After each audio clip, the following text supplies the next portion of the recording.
As a criminal defense attorney, one question I get all the time is, how do I get a CCW, a permit to carry a concealed weapon? So I'm going to talk about that today. But first of all, let me talk about why you would need one. Here in California, it's illegal to carry a concealed weapon. So having a gun in your backpack, inside your jacket pocket, in your center console, that's illegal. It's also illegal to carry a loaded weapon in public. And it's even illegal to carry an unloaded weapon that's open and visible, such as on the holster on your utility belt. Because back in January of 2012, the California legislature rescinded California's open carry laws.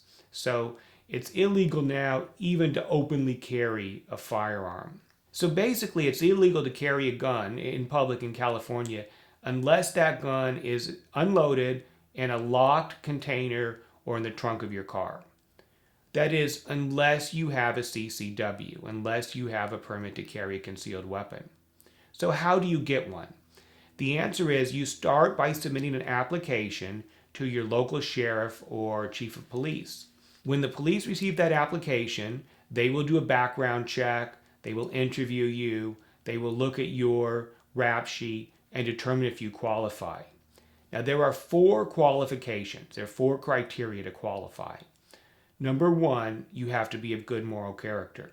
Number 2, you need to show good cause as to why you need to carry a firearm. And I'm going to talk more about that in a moment. Thirdly, you have to be a resident of the county where you apply for your CCW. Or you have to have a business in that county where you spend a substantial amount of your time.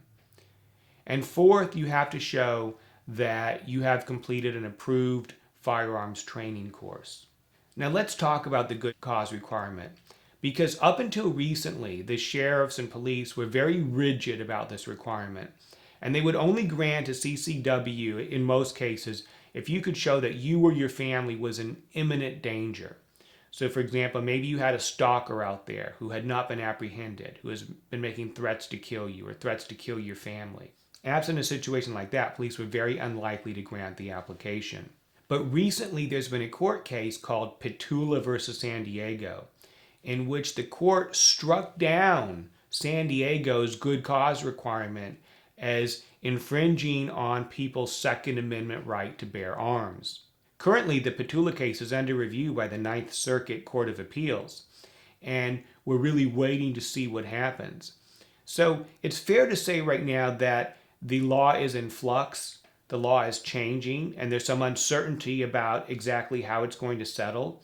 But the good news for people seeking a CCW is that in response to Peruta, a lot of police agencies and sheriff's departments across California have eased up the good cause requirement, and it's actually a lot easier now to obtain a CCW than it was a couple of years ago. Now this may change. As I said, the law is developing. We invite you to subscribe to our YouTube channel, and we will provide you with regular updates of legislative and judicial developments in this area.